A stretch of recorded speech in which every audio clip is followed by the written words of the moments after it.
Hello है नमस्ते welcome back to my channel again. और आप सभी का बहुत बहुत स्वागत है मेरे यूट्यूब चैनल साइको सूत्रा पर। आज हम स्टार्ट करने जा रहे हैं कॉग्निटिव साइकोलॉजी की प्लेलिस्ट, जिसमें हम पहला वीडियो कर रहे हैं, जिसमें हम जानेंगे कि आखिर इस फील्ड में है क्या क्या और कॉग्निटिव साइकोलॉजी का फील्ड क्या है। तो without any further delay start करते हैं आज का वीडियो। कॉग्निटिव साइकोलॉजी जो है ये साइकोलॉजी का एक ब्रांच है, एक ऐसा फील्ड है जिसमें हम इंटरनल मेंटल प्रोसेसेस के बारे में पढ़ते हैं, उसके बारे में जानते हैं। इंटरनल मेंटल प्रोसेसेस का मतलब क्या है?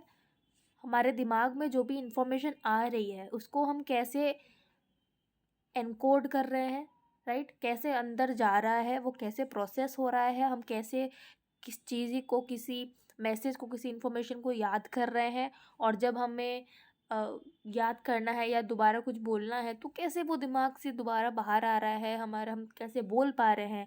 कॉग्निशन को अगर एक word is equal to cognition is equal to we can say memory, thinking, perception, right? So key areas of study within the cognitive psychology includes perception, memory, attention, language, problem solving, decision making and reasoning. की aspects की बात करें, पहला है mental processes, कि हमारे internal mental processes कैसे हमें एक्वायर हो रहा है, प्रोसेस हो रहा है इन्फॉर्मेशन, उसके बारे में बताता है हमें, ठीक है?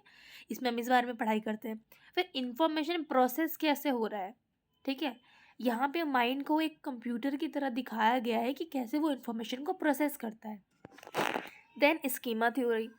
स्कीमास जो होते हैं ना, एक मेंटल फ्रेमवर्क होते हैं, या हम कह सकते हैं cognitive structures that help individual to organise and interpret information. हम रोज़ाना इतनी सारी इंफॉर्मेशन गेन कर रहे हैं, पर दिमाग के अंदर जाके वो कैसे ऑर्गेनाइज हो रहा है, कैसे रह रहा है, और हम इंफॉर्मेशन को कैसे इंटरप्रेट कर रहे हैं, कैसे समझ रहे हैं, वो हमें स्कीमा थ्योरी बताती है। मेमोरी मॉडल्स की हम मेमोरी कैसे वर्क करती है, कैसे काम करती है, लॉन्ग टर्म मेमोरी क्या होती है, शॉर्ट टर्म मेमोरी क्या होती है, हम इसमें कॉग्निटिव साइकोलॉजी में ये भी पढ़ते हैं। कॉग्निटिव डेवलपमेंट के बारे में पढ़ते हैं, डेट ओवर टाइम हमारा कैसे कॉग्निटिव लेवल हमारा बढ़ता है। करंट ट्रेंड्स की बात करें ना, तो इसके बाद काफ़ी न्यू फील्ड इमर्ज्ड हुई है और इस बारे में अलग अलग टर्म्स इन्वेंट हुआ है। कैसे? पहला कॉग्निटिव न्यूरोसाइंस आया है, जिसमें न्यूरल मैकेनिज्म के थ्रू, ठीक है, न्यूरल मैकेनिज्म के थ्रू हम कॉग्निटिव प्रोसेस को समझते हैं, एक्सप्लोर करते हैं। Second hand embodied cognition investigates how cognitive processes are influenced by body and environment. Third one is cognitive ageing, studies how cognitive processes change with age. And fourth one is कि हम कैसे cognition के mechanism और कौन से interventions लगा के लोगों को ठीक कर पाए, right? Focus on intervention to improve cognitive functioning in individuals with brain injuries and cognitive impairments. Like अगर किसी को कोई भी कॉग्निटिव इम्पेयरमेंट हुआ है, जैसे अल्जाइमर की डिजीज़ आपने सुना होगा, जिसमें मेमोरी लॉस हो जाता है, तो उसमें हम कॉग्निटिव फंक्शन को कैसे समझेंगे और कैसे उसको मेंटेन, उस कंडीशन को कैसे मेंटेन करने में हेल्प करेगा वो पर्सन को, ये पढ़ते हैं हम। कॉग्निटिव साइकोलॉजी में काफ़ी सारे थ्योरीज एंड मॉडल्स दिए गए हैं, जिनसे हमें हमारे खुद के बारे में जानने में, खुद का कॉग्निशन के बारे में पता चलता है। पहला थ्योरी इंफॉर्मेशन प्रोसेसिंग थ्योरी, ठीक है? अच्छा, इसमें जितने भी टर्म आ रहे हैं, आगे चल के उस पर एक एक सेपरेट डिटेल्ड डेडिकेटेड वीडियो बनेगी। सो डोंट वरी, यहाँ पे हम बस एक ओवरव्यू ले रहे हैं।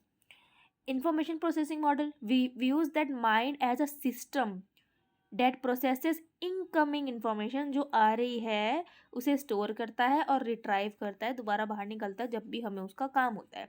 हमने आज कोई नंबर याद किया, राइट, लेकिन उसका काम हमें 2 दिन बाद है, तो हम 2 दिन बाद याद करेंगे तो हमें, ठीक है, याद आ जाएगा, अच्छा हाँ उस दिन ना मम्मी ने बोला था कि ये नंबर याद रखना, ठीक है, अभी दोबारा दिमाग से निकला, रिट्राइव हुआ, या हम कह सकते हैं रिकॉल हुआ।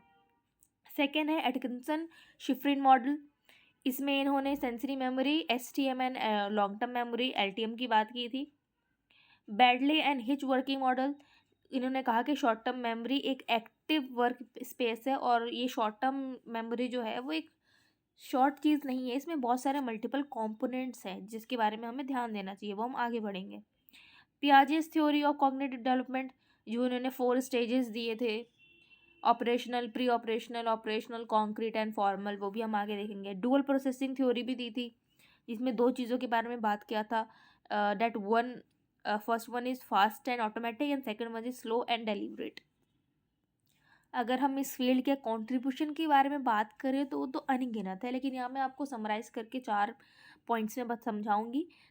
एजुकेशनल प्रैक्टिसेस, अगर एक बच्चा खुद के कॉग्निशन को समझेगा, राइट, कि हमें कैसे इन्फॉर्मेशन याद करने, एक स्टूडेंट के लाइफ में उसका कॉग्निटिव लेवल लगातार बढ़ते रहना बहुत इंपॉर्टेंट है। कैसे वो मेमोराइज करेगा सिलेबस को, एकेडमिकली इम्प्रूव होगा, परफॉर्मेंस इम्प्रूव होगी। थेरेप्यूटिक टेक्निक्स में बहुत काम आता है, जैसे कि मैंने बताया, किसी को अगर कोई डिसऑर्डर है, बीमारी है, तो उसमें हेल्प करता है। ह्यूमन कंप्यूटर इंटरेक्शन, ये आज की फील्ड में इतना ज़्यादा बढ़ गया है। आपने एक टर्म सुना होगा, एआई, आर्टिफिशियल इंटेलिजेंस, यहीं से उत्पन्न हुआ है, मैं तो ये कहूँगी, राइट। साइकोलॉजी के बारे में पढ़ के, ब्रेन के बारे में पढ़ के, जितने भी न्यूरो साइंस है, हम कह सकते हैं, अलग अलग डिफरेंट फील्ड्स ऑफ साइकोलॉजी है, एंड कंप्यूटर इंजीनियरिंग है, कॉग्निटिव जो साइकोलॉजी, ये वाला फील्ड है, जिससे आगे बहुत सारे फील्ड्स निकल रहे हैं। सो ये बेसिकली आर्टिफिशियल इंटेलिजेंस जो अभी इसका लेटेस्ट वर्जन हम कह सकते हैं, सो इसका कंट्रीब्यूशन ह्यूमन कंप्यूटर इंटरेक्शन को समझने के लिए बहुत है, क्योंकि ये यही समझता है ना। पहला जो हमारा मॉडल था उसमें क्या बोल रहे थे कि माइंड को एक कंप्यूटर की तरह देखा गया है कि वो कैसे इंफॉर्मेशन को प्रोसेस करता है। ओके, सो उसका कंक्लूजन क्या है, that cognitive psychology has evolve from early philosophical inquiries into a robust scientific discipline. एक देखिए, हर जो भी हम टॉपिक साइकोलॉजी में पढ़ेंगे ना, वो पहले फिलोसफी में था, उसके बाद ये साइंटिफिक हुआ है और साइकोलॉजी के फील्ड में आया है। रिसर्च मेथड देखिए तो हम एक्सपेरिमेंटल मेथड से इसको स्टडी कर सकते हैं, ऑब्जर्वेशन करके कर सकते हैं, कोरिलेशनल, कोरिलेट करके कर सकते हैं, बहुत लंबे टाइम तक एक रिसर्च करके लॉन्गिट्यूडनल केस स्टडी हम कर सकते हैं, केस स्टडी कर सकते हैं, न्यूरो इमेजिंग टेक्निक्स होते हैं, बिहेवियरल एक्सपेरिमेंट बहुत सारे होते हैं, and any computer models. Tools के बारे में बात करें तो न्यूरो इमेजिंग में FNRI है, ठीक है, EEG है, ERP है। साइकोफिजियोलॉजिकल मेजर्स में GSR है, HRV है।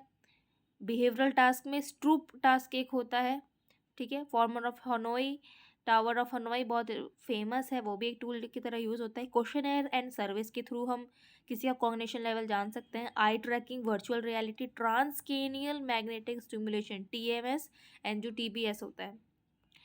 Okay, mobile apps and wearable devices से हम, ये कुछ टूल्स हैं जिस पे जो हमें हेल्प करता है अपना कॉग्निशन समझने में। आई होप आपको आज का वीडियो पसंद आया हो। प्लीज़ लाइक कीजिए, कमेंट करके बताइए आपको हमारा वीडियो कैसा लगा, हमारी इन्फॉर्मेशन कैसी लगी। अगर ये आपकी लाइफ में कोई भी ये नॉलेज वैल्यू ऐड कर रही है, सो प्लीज़ हमें लिख के बताइए। एंड मिलते हैं अगले वीडियो में। Thank you so much for watching, take care, bye bye.